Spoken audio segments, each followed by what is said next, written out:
Ukraine और रूस की जंग को 34 दिन बीत चुके हैं, लेकिन कीव पर कब्जे पर अब तक सस्पेंस बना हुआ है। हालांकि रूस ने अब जमीन और आसमान से हमले तेज कर दिए हैं। पुतिन के प्लान को कामयाब बनाने के लिए चेचन स्पेशल फोर्स की तरफ से भी पूरी ताकत झोंकी जा रही है। युद्ध शुरू होने के बाद से ही पुतिन के वफादार रूस के चेचनिया इलाके के प्रमुख रमजान कादिरोव के लड़ाके यूक्रेन के कई शहरों में मोर्चा संभाले हुए हैं। जिसके एक सामने आए वीडियो में चेचन स्पेशल फोर्स के ये लड़ाके एक इमारत पर ताबड़तोड़ गोलियां बरसाते दिखाई दिए। गोलीबारी शुरू होते ही रूस का एक टैंक और उसके कुछ जवान फुर्ती के साथ आगे बढ़े और दुश्मन पर पूरी ताकत के साथ हमला बोला।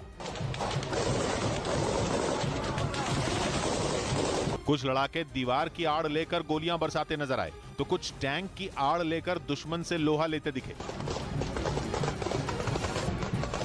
इस कार्रवाई के दौरान चेचन स्पेशल फोर्स का एक जवान अपने बाकी साथियों को आगे बढ़ने के लिए इशारा करता भी नजर आया।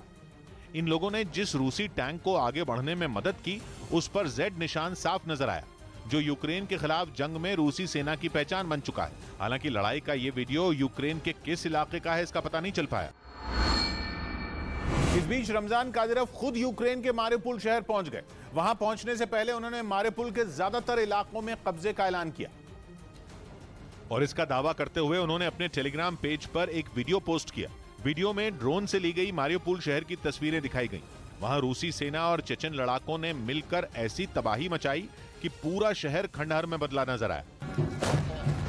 इसके बाद कादिरोव अपने लड़ाकों का हौसला बढ़ाने के लिए खुद मारिउपोल पहुंच गए। इसका एक वीडियो भी सामने आया, जिसमें वो एक कमरे में 20 से ज्यादा चेचन लड़ाकों के साथ मौजूद नजर आए। वहां मारिउपोल पर कब्जे के बाद सभी ने उनको बधाई दी। कादिरोव वहां अपने साथियों के साथ जंग की आगे की रणनीति बनाते भी दिखाई दिए। इसके बाद उनके एक साथी ने उनका सम्मान किया और बताया कि यूक्रेन के साथ जंग में मिली कामयाबी के बाद पुतिन ने उनका ओहदा बढ़ाते हुए उन्हें लेफ्टिनेंट जनरल बना दिया। पुतिन के बेहद खास माने जाने वाले कादिरोव के एक इशारे पर उनके खतरनाक लड़ाके जान तक देने को तैयार रहते हैं, जिन्हें उन्होंने यूक्रेन के साथ लड़ने के लिए पूरी ताकत से जंग में उतार दिया। जिन्होंने रूसी सेना के साथ मिलकर मारिउपोल शहर के एक बड़े हिस्से पर कब्जा कर लिया, लेकिन 1 महीने से ज्यादा की बमबारी ने शहर की सूरत बदल कर रख दी। वहां शायद ही कोई ऐसी इमारत हो जो बमबारी से बची हो। पत्थर और लकड़ियों के टुकड़ों से मारिउपोल की सड़कें पटी हुई नजर आईं। इस बीच वहां का वो थिएटर भी दिखाई दिया जिसे रूसी बमबारी ने तहस नहस कर दिया था। थिएटर के आगे का हिस्सा पूरी तरह टूट गया था, जबकि अंदर का हाल तो ऐसा दिखा मानो कई साल से वहां कोई गया ही न हो। वहीं मारिउपोल पर रूस के कब्जे के दावे के बीच यूक्रेन ने वहां बचे हुए लोगों की जान खतरे में होने की बात कही, क्योंकि यूक्रेन के मुताबिक अब भी मारिउपोल शहर में 1,60,000 से ज्यादा लोग फंसे हुए हैं और उन लोगों के पास न तो पीने के लिए पानी है, न ही खाने के लिए कुछ बचा है। यूक्रेन के इस शहर में जंग शुरू होने से पहले 4 लाख से ज्यादा लोग रहते थे, लेकिन रूस के हमले के बाद बड़ी संख्या में लोग मारिउपोल से भागकर पोलैंड और पश्चिमी यूरोप चले गए। उधर रूसी फौज ने चर्निव में यूक्रेन के गोला बारूद से भरे एक हथियार गोदाम पर इतने बम बरसाए कि पूरा गोदाम तबाह हो गया। सबूत के तौर पर उसने हमले का एक वीडियो जारी किया, जिसमें एक गोदाम आग की लपटों के बीच घिरा दिखा। चारों तरफ सिर्फ लपटें ही नजर आईं। धमाके के बाद देखते ही देखते आसमान काले धुएं से भर गया। विस्फोट इतने भयानक थे कि ऐसा लगा मानो कोई ज्वालामुखी फूटा हो। रूसी लड़ाकू विमानों ने आसमान से गोदाम को टारगेट कर हमले किए। बमबारी के बाद हुए धमाकों से पूरा इलाका थर्रा उठा। रूस ने दावा किया कि उसने जिस गोदाम को ध्वस्त किया उसमें यूक्रेन ने कई मिसाइलें और गोला बारूद छिपा कर रखे थे। वहीं यूक्रेन से जारी जंग के बीच रूस ने अपने हमले और तेज कर दिए। खार्किव में रूसी हमले से हुई तबाही का एक और नया वीडियो सामने आया, जिसमें कुछ इमारतें टूटी हुई नजर आईं। यही नहीं, कुछ बिल्डिंगें तो झुकी हुई भी दिखाई दी। रूस की ओर से दागी गई मिसाइलों ने शहर को मलबे में तब्दील कर दिया। हमले इतने जोरदार थे कि इमारतों के पास खड़ी कई गाड़ियां भी बर्बाद हो गई। सामने आए वीडियो में आसपास का पूरा इलाका खाली दिखाई दिया। ऐसा लगा मानो पूरा शहर रूसी हमले के डर से खाली हो गया। उधर यूक्रेन के मिकोलाइव पर रूसी सेना ने हवाई हमले तेज कर दिए। रूसी फौज की ओर से इतनी बमबारी की गई कि वहां की एक सरकारी इमारत खंडहर में तब्दील हो गई और उसमें मौजूद 7 लोगों की मौत हो गई। इस हमले का एक वीडियो भी सामने आया, जिसमें मिकोलाइव शहर की एक सरकारी इमारत पर बम गिरता दिखा। इसके बाद वहां जोरदार धमाका हुआ और फिर उस इमारत से धूल का गुबार ऊपर उठता नजर आया। कुछ सेकंड में ही वहां ऐसा धुआं छाया कि ठीक से आर पार दिखना भी मुश्किल हो गया। हमले के बाद की भी तस्वीर सामने आई जिसमें 9 मंजिला प्रशासनिक भवन खंडहर जैसा दिखा। बमबारी की वजह से उस इमारत के बीचों बीच एक बड़ा छेद हो गया और उसकी खिड़कियां, दरवाजे और दीवारें सब तहस नहस हो गई। बिल्डिंग का जो हिस्सा सबसे ज्यादा तबाह हुआ उसका मलबा जमीन पर आ गिरा। बताया गया कि इसी मलबे में दबकर 7 लोगों की मौत हो गई। हालांकि हमले के कुछ ही देर बाद वहां फंसे बाकी लोगों को निकालने के लिए राहत और बचाव दल के लोग जुट गए। वहीं यूक्रेन के पश्चिमी हिस्से में मौजूद तेल डिपो पर रूस की फौज ने मिसाइलों से हमले तेज कर दिए। इन हमलों में यूक्रेन के कई तेल डिपो तबाह हो गए, जिनमें एक तेल डिपो से आग की भीषण लपटें और काला धुआं उठता दिखाई दिया। बताया गया कि रूस ने मिसाइल के जरिए यूक्रेन के इस तेल डिपो पर धावा बोला, जिसमें आग लगने के बाद वो किसी ज्वालामुखी की तरह धधकता नजर आया। वहां लगी आग को किसी शख्स ने अपने मोबाइल में रिकॉर्ड कर लिया।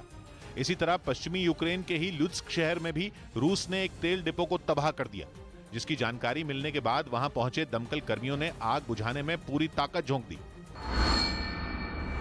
उधर रूस के लगातार हमलों से बचने के लिए अब यूक्रेन ने दिन के साथ अब रात में भी चौकसी तेज कर दी, जिसके लिए उसने अपनी एक स्पेशल फोर्स को खार्किव की सड़कों पर तैनात कर दिया, जिसका काम रात में सड़कों पर गश्त कर शहर में शांति बनाए रखना होगा। जिसके लिए उन लोगों ने खंडहर हो चुकी इमारतों और सूने मकानों में सर्च ऑपरेशन चलाया। यूक्रेन ने दावा किया कि उसकी इस खास टुकड़ी को वहां के लोगों से भी मदद मिल रही है।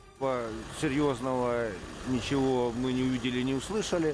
गश्त के दौरान उन्हें एक आदमी रात में अपने कुत्ते के साथ सड़क पर घूमता मिला, जिसे रोककर जवानों ने उसकी अच्छी तरह से तलाशी ली और फिर उसे अपनी गाड़ी में बिठाकर पूछताछ के लिए साथ ले गए। इस बीच रूस ने एक बार फिर परमाणु बम से हमले की धमकी दे दी। इस बार बयान रूस के रक्षा मंत्रालय के प्रवक्ता की तरफ से आया, जिन्होंने जिक्र तो यूक्रेन की जंग का किया, लेकिन धमकी नेटो को दे दी और साफ कहा कि अगर देश के वजूद को खतरा हुआ तो परमाणु बम का इस्तेमाल किया जाएगा। यह भी साफ कह दिया कि यूक्रेन से जंग में अभी हालात ऐसे नहीं हैं कि परमाणु बम की जरूरत पड़े, लेकिन सवाल ये उठने लगा कि आखिर उन्हें यह बताने की जरूरत क्यों पड़ी, खासतौर पर तब जब 3 दिन पहले अमेरिका के राष्ट्रपति बाइडेन ने परमाणु बम पर पुतिन को अल्टीमेटम दिया था। बाइडेन ने कहा था कि यूक्रेन में अगर परमाणु बम का इस्तेमाल रूस की तरफ से हुआ तो जवाब नेटो की तरफ से दिया जाएगा। यूक्रेन की जंग में शहर के शहर तबाह हो चुके हैं, खूबसूरत इमारतें पहले ही खंडहर में बदल चुकी हैं। साफ है कि अगर परमाणु बम के इस्तेमाल की नौबत आई तो तबाही बहुत बड़े पैमाने पर होगी। और इसी तबाही से बचने के लिए खुद रूसी राष्ट्रपति पुतिन ने भी तैयारी शुरू कर दी। खबर है कि उनके लिए खास परमाणु बंकर तैयार किया गया है। पुतिन के बंकर से जुड़ा यह दावा एक खोजी पत्रकार ने किया, जिसमें बताया गया कि पुतिन और उनके खास लोगों के लिए रूस की उराल पहाड़ियों में एक बंकर बनाया गया है और यूक्रेन के साथ जंग में अगर पुतिन परमाणु बम का बटन दबाते हैं तो वो उस वक्त इसी तरह के एक बंकर में होंगे। परमाणु हमले से दुनिया भर में भयंकर तबाही मचेगी, कई नस्लें बर्बाद हो जाएंगी, लेकिन पुतिन ने खुद को और अपने खास लोगों को बचाने की पूरी तैयारी कर ली है। बताया गया कि तमाम सुविधाओं से लैस इस बंकर पर परमाणु बम के हमले का असर नहीं होगा।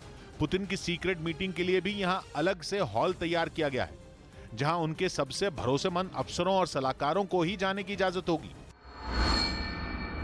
जो परमाणु बम छोड़े जाने के हालात में पुतिन के साथ बंकर में रहकर आगे की रणनीति तैयार करेंगे। हालांकि इस दावे के बाद कई सवाल खड़े हो गए,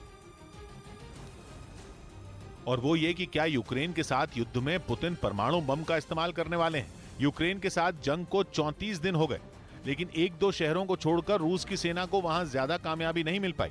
ऐसे में आशंका जताई जा रही है कि पुतिन जंग जीतने के लिए परमाणु हमले जैसा कदम भी उठा सकते हैं। इस दावे में इसलिए भी दम दिखता है क्योंकि पुतिन कई बार ये चेतावनी दे चुके हैं कि अगर नेटो इस जंग में कूदा तो वो परमाणु हमला करने से भी नहीं चूकेंगे। हालांकि नेटो देश रूस के साथ युद्ध में सीधे नहीं कूदे, लेकिन वो यूक्रेन को पूरी मदद जरूर दे रहे हैं। वहीं यूक्रेन में मचे घमासान के बीच रूस के राष्ट्रपति व्लादिमीर पुतिन अमेरिका को एक बहुत बड़ा झटका दे सकते हैं। पुतिन की नई साजिश यह होगी कि अमेरिका के लिए एक भी एयरक्राफ्ट बनाना मुश्किल हो जाएगा, चाहे कोई हेलीकॉप्टर बनाना हो, फाइटर जेट बनाना हो या फिर कोई प्लेन। और अमेरिका की कंपनियों के सभी प्रोजेक्ट धरे के धरे रह जाएंगे, जिसकी बड़ी वजह बन सकता है टाइटेनियम। टाइटेनियम अमेरिका के लिए वो दुखती रग साबित हो सकता है जिसके बिना उसके लिए बहुत बड़ी मुसीबत खड़ी हो सकती है।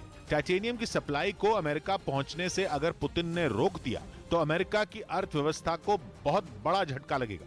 अमेरिका की कंपनियों को टाइटेनियम की सप्लाई करने वाली कुछ कंपनियां पहले भी इसका जिक्र कर चुकी हैं। दावा है कि विमानों को केवल बनाने के लिए ही नहीं बल्कि उनके रख रखाव के लिए भी टाइटेनियम की जरूरत पड़ती है। मतलब टाइटेनियम नहीं मिला तो प्लेन नहीं बनेंगे और बने हुए विमानों का हवा में उड़ना भी मुश्किल हो सकता है। इसीलिए कहा जा रहा है कि अगर पुतिन की चाल कामयाब हुई तो अमेरिका की बंद मुट्ठी से भी प्लेन गायब हो सकते हैं। क्योंकि कच्चे तेल की ही तरह टाइटेनियम का भी रूस में एक बड़ा भंडार है। टाइटेनियम एक धातु है जो प्राकृतिक तौर पर जमीन के अंदर मिलती है, जैसे सोना या हीरा। ऐसे ही टाइटेनियम भी। लेकिन टाइटेनियम की खासियत यह है कि यह हल्का होता है, तापमान को नियंत्रित रखता है और काफी मजबूत भी होता है। इसलिए इसका इस्तेमाल किसी भी तरह के प्लेन बनाने में खास तौर पर किया जाता है। कई बार टाइटेनियम का विकल्प खोजने की कोशिश हुई है, अलग अलग धातुओं को इस्तेमाल करके देखा गया है, लेकिन अब तक टाइटेनियम का कोई विकल्प नहीं मिला। सबसे ज्यादा टाइटेनियम का उत्पादन चीन में होता है। पिछले साल दुनिया भर में पैदा हुए कुल टाइटेनियम का 57% हिस्सा चीन का था, जबकि पिछले साल हुए टाइटेनियम के कुल उत्पादन में 13% हिस्सा रूस का रहा। अगर रूस और चीन दोनों का कुल हिस्सा जोड़ दिया जाए तो कुल 70% हिस्सा इन दोनों मुल्कों का है। मतलब यह कि अगर रूस और चीन दोनों मिलकर टाइटेनियम के भंडार को अमेरिका जाने से रोकने की कोशिश कर लें तो अमेरिका के लिए मुश्किल खड़ी हो सकती है। उधर मारियोपोल शहर में यूक्रेन की फौज ने एक रूसी टैंक को तबाह कर दिया, जिसका वीडियो यूक्रेन के एक पत्रकार ने जारी किया, जिसमें दिखा कि मारियोपोल की एक सड़क से गुजर रहे इस रूसी टैंक को यूक्रेन की सेना ने पलक झपकते ही नष्ट कर दिया। बताया गया कि ये टैंक वहां के रिहायशी इलाकों को टारगेट कर गोले बरसा रहा था, जिस पर यूक्रेन की फौज ने पीछे से धावा बोला। इस सटीक हमले के बाद उस टैंक की रफ्तार थम गई और खबर है कि उसमें सवार सैनिक भी मारे गए। इस बीच यूक्रेन ने राजधानी कीव के पास बसे इरपिन शहर को रूस के कब्जे से आजाद कराने का दावा किया, जिसका ऐलान करने के लिए खुद राष्ट्रपति व्लादिमीर ज़ेलेंस्की सामने आए। और उन्होंने दावा किया कि यूक्रेन के सैनिकों ने रूसी सेना को इरपिन से पूरी तरह खदेड़ दिया। यही नहीं, उन्होंने कीव के भी कई इलाकों में रूसी सेना को मुंह तोड़ जवाब दिए जाने का दावा किया। повертають контроль над українською територією. हालांकि ज़ेलेंस्की ने इस बात से भी इनकार नहीं किया कि कीव के कई इलाकों में रूसी सेना मजबूत पकड़ बना चुकी है। В цій частині нашої області бойові дії тривають. वहीं इरपिन के मेयर ने भी शहर के आजाद होने की पुष्टि की, लेकिन रूस के हवाई हमलों की आशंका को देखते हुए उन्होंने लोगों से फिलहाल वहां नहीं लौटने की अपील की। वहीं यूक्रेन ने यह भी दावा किया कि उसने त्रोस्तियानत्स कस्बे को रूस के कब्जे से छुड़ा लिया है। यह कस्बा यूक्रेन के सूमे शहर का हिस्सा है, जिस पर जंग छिड़ने के बाद रूस ने कब्जा जमाने का दावा किया था। लेकिन अब यूक्रेन का कहना है कि उसने हमले में बुरी तरह तबाह हो चुके इस कस्बे को रूस से फिर छीन लिया है और वहां अब रूसी सैनिकों का नामो निशान नहीं बचा। वहां से जो तस्वीरें सामने आई उनमें त्रोत्सियानेत्स कस्बे में दहशत के बीच जी रहे लोगों ने यूक्रेन के फौजियों का हाथ हिलाकर स्वागत किया। Льоти, дай Бог, і вроді стає краще. Ми ось прибули Роменський рятунок. रूसी कब्जे के दौरान कस्बे में भारी तबाही मची। हालांकि नुकसान रूस की सेना को भी खूब पहुंचा। उसके कई ट्रक, टैंक और दूसरी गाड़ियां आग में जलने से बर्बाद हो गई। कुछ इसी तरह के हालात त्रोत्सियानेत्स रेलवे स्टेशन पर खड़ी एक ट्रेन के भी देखे गए। हमले में वहां मौजूद अस्पताल भी नहीं बच पाए। इस बीच यूक्रेन के सैनिकों की नजर रूस के 2 फौजियों के शवों पर भी पड़ गई, जिनके इर्द गिर्द वो घूमते नजर आए। उधर यूक्रेन की सेना ने कीव पर रूस के कब्जे के दावे को गलत बता दिया। एक रोज पहले ही रूसी सेना ने राजधानी कीव में घुसने और वहां के कुछ इलाकों पर कब्जे का दावा किया था और अपने दावे को सही ठहराने के लिए एक वीडियो भी जारी किया था, जिसमें रूसी सेना के टैंक और बख्तरबंद गाड़ियां तेजी से कीव में घुसती दिखी थी। कुछ इलाकों में रूस ने दुश्मन के विमानों और मिसाइलों का पता लगाने के लिए रडार तक तैनात कर दिए। यही नहीं, यूक्रेन की सेना के ठिकानों को तबाह करने के लिए मिसाइल तक दागी गई। इस वीडियो को जारी कर रूस ने कीव में घुसने और कई इलाकों पर कब्जे का दावा किया था, लेकिन एक दिन बाद ही यूक्रेन की सेना ने रूस के इस दावे को गलत ठहरा दिया। перший, другий танк, і вони як таргани так. पिछले कई दिनों से रूसी सेना कीव में दाखिल होने और उस पर कब्जा जमाने की हर मुमकिन कोशिश में जुटी है, लेकिन अभी तक उसे कामयाबी नहीं मिल सकी है। इस बीच यूक्रेन की सेना ने रूस के खतरनाक जासूसी ड्रोन को मार गिराया। ओरलान 10 नाम का यह ड्रोन यूक्रेन के सैनिक ठिकानों की सटीक जानकारी रूस की सेना के पास भेजता था। लेकिन इस बार वो ऐसा नहीं कर पाया, क्योंकि खुद छिपकर जासूसी करने वाला ड्रोन यूक्रेन के सैनिकों की नजर में आ गया और उन्होंने इसे ढेर कर दिया। इसकी कुछ तस्वीरें भी उनकी तरफ से जारी की गईं, जिनमें रूस का ड्रोन जमीन पर गिरा नजर आया। उसके पास ही यूक्रेन का एक सैनिक भी बैठा दिखाई दिया। यूक्रेन के मुताबिक रूस का ड्रोन कैमरे के जरिए ली गई उनकी सैन्य ठिकानों की जानकारी रूसी सेना के पास भेजता था, जिसकी मदद से रूस के सैनिक उनके ठिकानों पर बमबारी करके उन्हें तबाह कर देते थे। और इस बार भी ये ड्रोन ऐसा ही करने आया था, लेकिन यूक्रेन की सेना ने हमला करके उसे मार गिराया।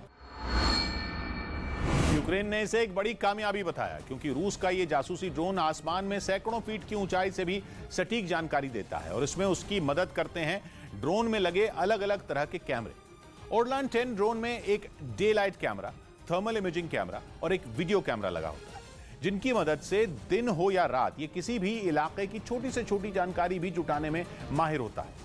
ये इतना खतरनाक जासूस है कि अपने लॉन्च स्टेशन से 120 किलोमीटर से 600 किलोमीटर दूर तक जाकर ये वहां की तस्वीरें आसानी से कैद कर सकता है। और इसी वजह से इसने यूक्रेन की सेना की